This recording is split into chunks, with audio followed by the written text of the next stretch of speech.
List. Kita tengok seterusnya. Ingat lagi tak kemarin kita belajar peraturan merekod urus niaga. Okey, mula-mula sekali kita kena pasti akaun yang terlibat dalam urus niaga tu. Sekurang-kurangnya 2 akaun yang berbeza. Okey, yang kedua kita kena tentukan akaun mana yang perlu debit, akaun mana yang perlu kredit. Dan seterusnya kita rekod urus niaga tu berdasarkan sistem catatan bergu mengikut susunan tarikh. Okay, hari ni kita nak tengok, kita nak rekod urus niaga berdasarkan penyataan urus niaga. Seterusnya kita nak imbangkan akaun-akaun dalam ledger tu. And then kita tengok baki normal bagi aset, liability, equity milik, hasil dan juga belanja. Okay, pertama sekali kita tengok merekod urus niaga berdasarkan penyataan urus niaga. Dengar tak suara saya? Okay, kita teruskan dengan penyataan urus niaga. Okay, kat sini dia ada bagi baki awal untuk urus niaga bagi bulan Januari. Okay. Okay, di sini dia bagi tunai di tangan 2,300, dia bagi tunai di bank 10,600, dia bagi perabot 4,000, kenderaan 20,000. Ni dia bagi baki awal, okey? Okey, macam mana nak rekod baki awal tu? Okey, pertama sekali tunai di tangan. Kita nak rekod kat mana? Kat akaun apa? Okey, kita buka buku tunai. Satu lagi kita buka akaun perabot. Okey. Untuk baki awal kita tulis sebagai baki BB. Untuk tunai dalam bank dia adalah aset. So aset biasanya adalah di bahagian debit. Jadi kita akan catat baki awalnya di bahagian debit. Okey, tunai tadi 2,300 dan juga bank 10,600. Okey, kita catat je dulu baki awal dia. Untuk perabot baki awal dia 4,000. Sama juga kita catat sebagai baki BB. Seterusnya kita tengok akaun kenderaan. Kita tulis juga baki awal dia sebagai baki BB sebanyak RM20,000. Faham tak? Faham tak? Dengar tak? Mak, jauh sikit. Dengar tak? Okey, dengar saya teruskan. Okey, tengok urus niaga yang tu, aku tak dengar. saya rasa yang lain dengar cuma dia tak nak respon. Orang itu buka-buka pergi my Instagram. Aduh, penat yang lagu ni. Okey, untuk urus niaga ni membeli barang niaga secara kredit daripada syarikat Lily. Okey, akaun apa yang terlibat? Akaun apa yang terlibat? Membeli barang niaga secara kredit. Teka je. Akaun apa yang terlibat untuk urus niaga ni? Bank dengan belian. Belian. Okey, belian betul. Bank salah sebab kat sini dia beli secara kredit. Kalau beli secara kredit, akaun apa yang terlibat dekat sini? Kalau beli secara kredit, akaun apa yang terlibat dekat sini? Akaun belum terima ke akaun belum bayar? Belum bayar. Ya, akaun belum bayar. Okey, so kita buka akaun belian dan juga akaun belum bayar iaitu syarikat Lily. Okey, untuk belian kita catat di sebelah. Debit. Debit. Okey, kita catat sebelah debit.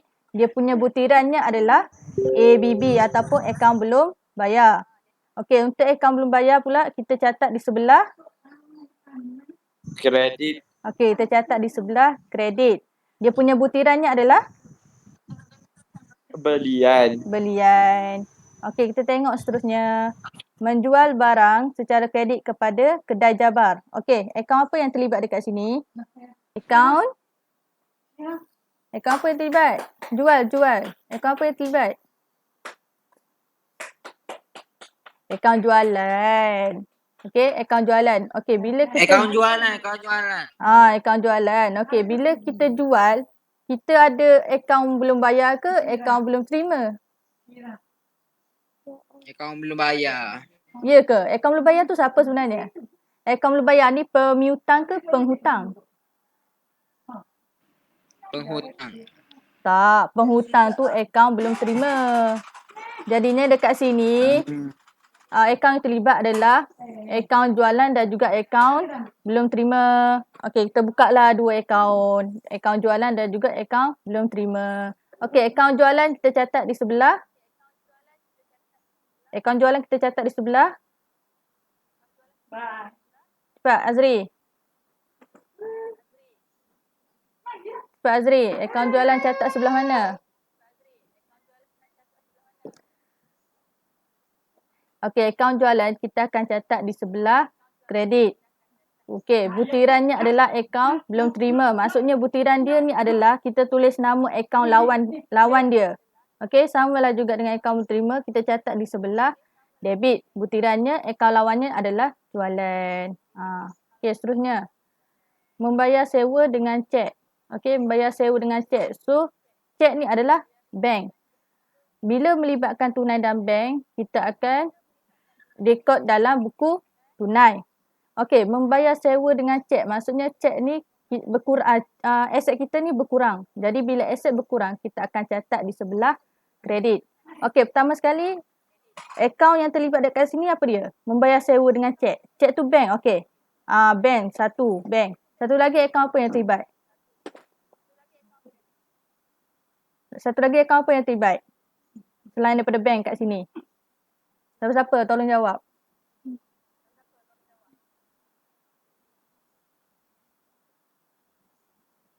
Akaun sewa. Okey, akaun sewa. So, kita buka lah dua akaun iaitu buku tunai dan juga akaun sewa.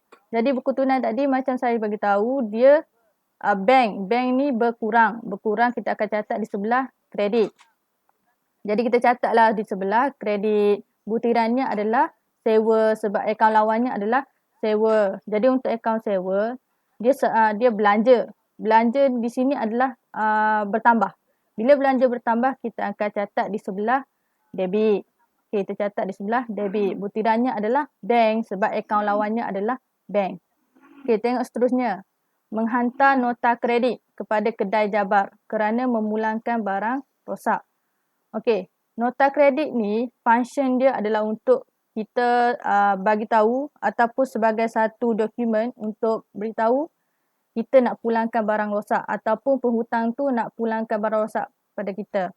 Jadi dekat sini kedai jabar tadi adalah akaun belum terima. Jadi kedai jabar telah memulangkan barang rosak tu maksudnya barang yang kita jual tu yang rosak. Maksudnya kat sini adalah pulangan jualan. Jadi di sini akaun yang terlibat adalah akaun pulangan jualan dan juga akaun belum terima iaitu kedai jabar. So kita buka lah dua akaun ni. Akaun pulangan jualan ataupun pulangan masuk. Yang kedua kita buka akaun belum terima iaitu kedai jabar. Okey, untuk akaun pulangan jualan sememangnya kita akan catat di sebelah debit. Jadi kita catat sebelah debit dengan butirannya adalah akaun belum terima sebab akaun belum terima adalah akaun lawan dia. Okey, untuk akaun belum terima pula dia pulangkan barang pada kita. Jadi dia punya akaun akan dikreditkan. So kita catatlah di sebelah kredit iaitu pulangan jualan. Okey, tengok seterusnya. Membeli barang niaga secara kredit daripada pengedar Chin. Okey, membeli secara kredit daripada pengedar Chin. Macam saya cakap tadi, kalau beli secara kredit, jual secara kredit, akaun belian, akaun jualan. Okey, di sini membeli secara kredit. Jadi akaun terlibat adalah akaun belian. Lagi satu adalah akaun pengedar Chin iaitu akaun belum bayar sebab kita beli daripada dia. Kalau kita jual kepada dia, dia jadi akaun belum terima. Okey, di sini kita buka lah dua akaun iaitu akaun belian dan juga akaun belum bayar iaitu pengedar Chin. Okey, untuk akaun belian kita akan catat di sebelah debit. Butirannya adalah akaun belum bayar sebab akaun belum bayar adalah akaun lawan dia. Untuk akaun belum bayar kita akan catat di sebelah kredit. Okey, untuk akaun belum bayar kita akan catat di sebelah kredit. Dia punya butirannya adalah belian sebab akaun lawannya adalah akaun belian. Yang nak tolong ambil adik? Tolong ambil adik. Okey, kita tengok seterusnya. Membayar insurans premium dengan tunai. Okey, membayar insurans dengan tunai. Insurans dekat sini adalah insurans ni dia dikategorikan sebagai belanja. Satu lagi akaun yang terlibat adalah akaun tunai. Okey. Abah. Okey, akaun tunai. Okey, insurans dan juga tunai. Di sini dua akaun terlibat adalah buku tunai dan juga insurans sebab dia melibatkan tunai. Okey, kita buka lah dua akaun ni, buku tunai dan juga insurans. Okey, di sini kita bayar dengan tunai. Jadi aset kita berkurang, tunai keluar. Jadi kita catat di sebelah kredit. Kita catat di sebelah kredit, butirannya apa? Butirannya adalah insurans sebab akaun lawannya adalah akaun insurans. Okey, kita catatlah di sebelah kredit. Okey, untuk akaun insurans pula, dia sebagai belanja. Okey, belanja dekat sini bertambah. Okey, belanja bertambah kita catat di sebelah debit. Okey, butirannya pula adalah tunai sebab akaun lawannya adalah tunai. Okey, setakat tu saja untuk merekod urus niaga. Apa soalan? Ada yang tak faham? Dengar tak suara saya? Kejap. Okey, saya teruskan je lah. Okey, terusnya kita masuk kepada mengimbangkan akaun-akaun dalam ledger. Okey, kita tengok. Okey, kita guna balik akaun yang kita buka tadi. Okey, untuk akaun perabot. Cikgu. Nampak. Okey, untuk akaun perabot. Okey, akaun perabot dengan akaun kenderaan ni kita guna balik akaun yang kita buat tadi. Okey, sekarang ni kita nak imbangkan akaun ni. Okey, untuk akaun perabot kita cuma catat baki awal dia saja. Jadi dalam urus niaga tadi tak ada apa-apa urus niaga yang melibatkan perabot. Jadi itu sahajalah catatan dia. Okey, macam mana pula kita nak imbangkan dia? Okey, kita nak imbangkan dia, kita kena tengok di sebelah debit dan juga kredit mana yang lagi besar dia punya amount dia. Okey. Amount yang lebih besar tu kita jadikan sebagai angka imbangan. Okey. Jadi di sebelah, maksudnya mana-mana belah yang di sebelah debit ataupun di sebelah kredit, yang mana kekurangan, di situlah kita catat sebagai baki HB. Okey. Contoh di sini akaun perabot. Di sebelah debit dia ada 4,000, di sebelah kredit dia tak ada apa-apa, kosong. Jadi kita akan catat baki HB di sebelah kredit, iaitu baki HB 4,000. Okey, selepas kita catat baki HB di sebelah kredit, baki BB kita akan bawa di sebelah debit 4,000. Okey, dia memang macam tu. Kalau baki HB duduk di sebelah debit, baki BB di sebelah kredit. Dia bersilang. Okey. Okey, untuk akaun kenderaan pun sama. Di sebelah debit dia ada 20,000, tetapi di sebelah kredit dia tiada nilai ataupun kosong. Maksudnya tak ada apa-apa urus niaga yang melibatkan kenderaan. Jadi kita akan catat baki HB di sebelah kredit untuk imbangkan kedua-duanya. Okey. And then baki HB tu kita bawa ke bawah. Okey, baki BB tu akan berada di sebelah debit. Okey, settle lah untuk imbang akaun untuk perabot dan juga kenderaan. Okey, kita tengok seterusnya akaun belum bayar. Okey. Nampak tak akaun belum bayar? Ke tak bergerak? Nampak? Tak bergerak cikgu. Tak bergerak. Okey, saya kena pergi balik ni. Saya pergi balik. Ha. Maksudnya saya setiap kali saya nak tukar page, saya kena pergi balik kat tele tu Mungkin lah. Okey, saya pergi balik. Nampak tak akaun belum bayar? Nampak. Okey, saya cuba pergi kat PowerPoint balik. Still nampak tak? Still Nampak cikgu. Okey, kalau saya tekan macam benda bulat tu keluar, nampak tak? Sekarang tak.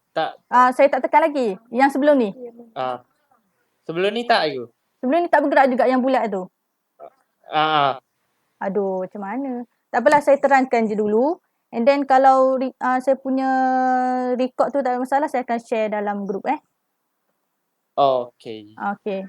Tahulah tu technical problem ke macam mana.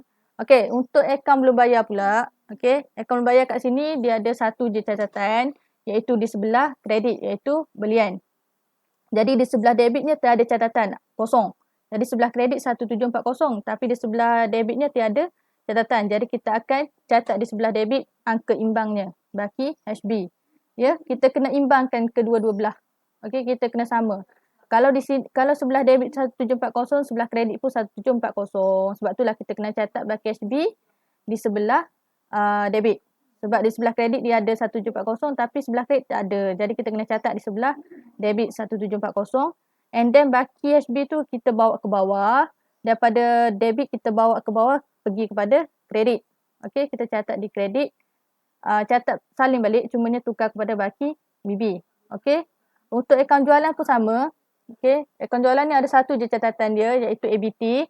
Jadi ni di sebelah debitnya tak ada apa-apa catatan, kosong. Jadi untuk samakan kedua-dua belah debit dan kredit, kita kena catat baki HB di sebelah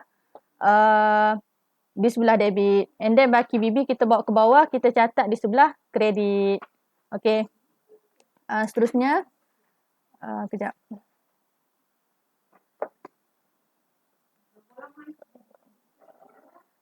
Okay, seterusnya kita masuk akaun pulangan jualan. Okay. Akaun pulangan jualan. Akaun pulangan jualan, dia ada satu je catatan di sebelah debit. Di sebelah kredit tiada catatan. Okey, jadi nak samakan kedua-dua belah, sebelah kredit pun kita kena catat RM45 juga. Jadi kita catat di sebelah kredit sebagai baki HB. Okey, baki HB dibawa ke bawah ataupun baki BB kita catat di sebelah debit. Salin je balik, cuma tukar sebagai baki BB. Okey, untuk akaun sewa, kita ada catatan di sebelah debit, di sebelah kreditnya tiada catatan. Jadi untuk samakan dua-dua belah, sebelah debitnya 1080, jadi sebelah kreditnya tiada apa-apa, kita catat sebagai baki HB untuk imbangkan kedua-dua belah. Okey, kita nak imbangkan akaun ni. So kita catat sebagai baki HB. Okey, baki HB ni dibawa ke bawah. Baki HB ni dibawa ke bawah dan jadi baki BB di sebelah debit. Itu saja. Seterusnya akaun insurans. Kejap. Saya kena pergi ke tally balik. Right. Okay, seterusnya akaun insurans. Macam mana lah, kenapa tak bergerak? Okay, seterusnya akaun insurans. Catatannya hanya ada di sebelah debit, iaitu sebanyak 240.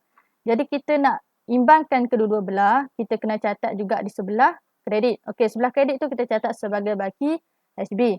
And then baki HB tu dibawa ke bawah, kita catat di sebelah debit, iaitu 240. Baki BB tu adalah baki yang dibawa ke hadapan ataupun baki yang dibawa ke bulan yang seterusnya. Okey, untuk akaun belian, kita ada satu sebelah juga dia punya catatan, tapi dia ada dua urus niaga yang melibatkan ABB Syarikat Lili dan juga pengedar Chin. Okey, kita totalkan kedua-duanya, kita dapat 2148. Okey, di sebelah kredit pula tak ada apa-apa catatan. Jadi kena sama. Sebelah sini pun kena ada 2148 juga. Macam mana? Kita tulis sebagai baki HB. Okey, baki HB 2148. And then baki HB tu dibawa ke bawah ke bulan seterusnya. Kita catat di sebelah debit, baki BB 2148. Okey.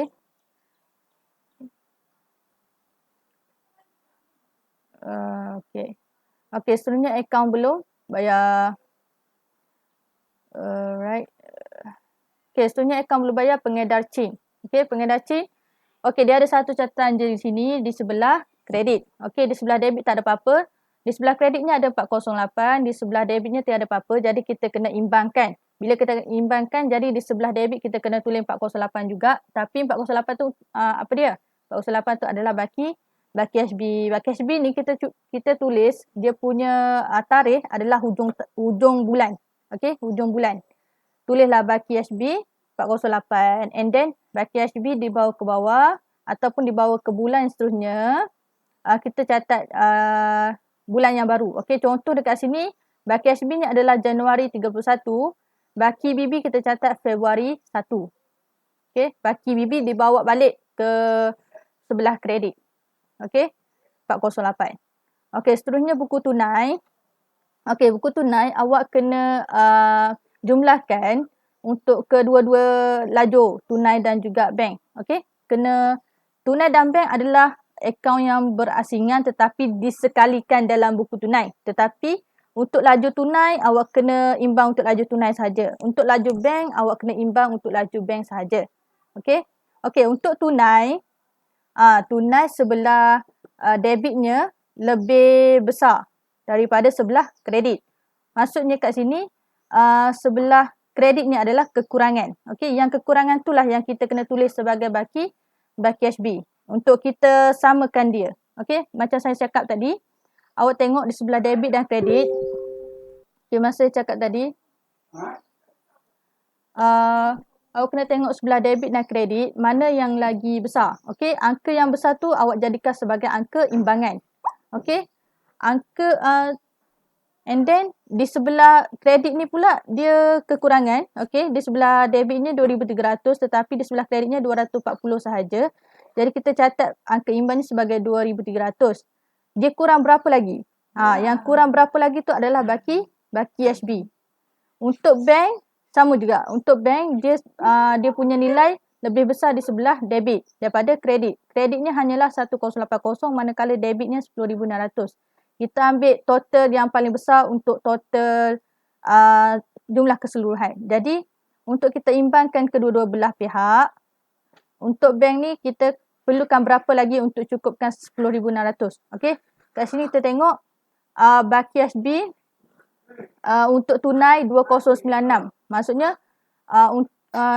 sebelah kredit ni tunainya hanya ada 240 saja. Tapi untuk kita cukupkan 2,300 tu, kita perlukan lagi 2096. 2096 tu adalah baki HB. Untuk bank, angka imbangnya adalah 10,600 sebab kita ambil yang besar di sebelah debit. Tetapi di sebelah kreditnya hanya ada 1080. Okey, kita perlukan berapa lagi untuk dapatkan angka 10,600? Kita dapat 9520. Okey, 9520 tu adalah sebagai baki HB. And then baki HB tu kita catat di sebelah kredit, kita bawa baki BB di sebelah debit. Maksudnya baki BB ni adalah untuk bulan baru. Okey, bulan baru. Kita catat balik, salin je 2096 dan juga 9520. Okey, seterusnya tukar. Sekejap. Tak apa yang ada masalah lain ke apa, saya cuba share balik saya punya record video nanti. Okey. Okey, kat sini saya nak teruskan dengan baki normal bagi aset, liability, equity milik, hasil dan juga belanja. Sekejap.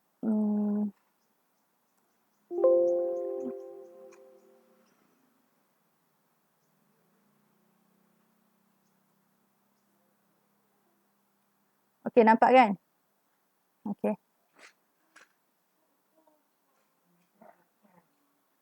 Okey, untuk baki normal, okey kat sini kita ada, okey kat sini ada tulis jumlah debit lebih besar daripada jumlah kredit, maksudnya baki akhir akaun tu adalah baki debit. Bila jumlah kredit lebih besar daripada jumlah debit, maksudnya baki akhir akaunnya adalah baki kredit. Akaun yang biasanya berbaki debit adalah akaun aset, belanja dan juga ambilan. Biasanya lah. Tapi kalau dia nak twist awak dalam soalan peperiksaan, ikut suka hati dia lah. Okey, awak pandai-pandai lah. Okey, untuk jumlah kredit, untuk baki kredit pula, akaun yang biasa berbaki kreditnya adalah akaun liability, akaun hasil dan juga akaun modal. Okey, jadi dekat sini, akaun aset, belanja dan ambilan biasanya dia berbaki debit. Kalau awak dapat baki kredit, mungkin ada something wrong somewhere. Okey, samalah juga dengan akaun liability, hasil dan juga modal. Biasanya dia ada baki kredit. Okey, biasanya dia ada baki kredit. Jadi kalau awak dapat baki debit, maksudnya ada something wrong somewhere. Tu je lah. Okey, setakat ni tu saja kita punya topik. Ada apa-apa soalan?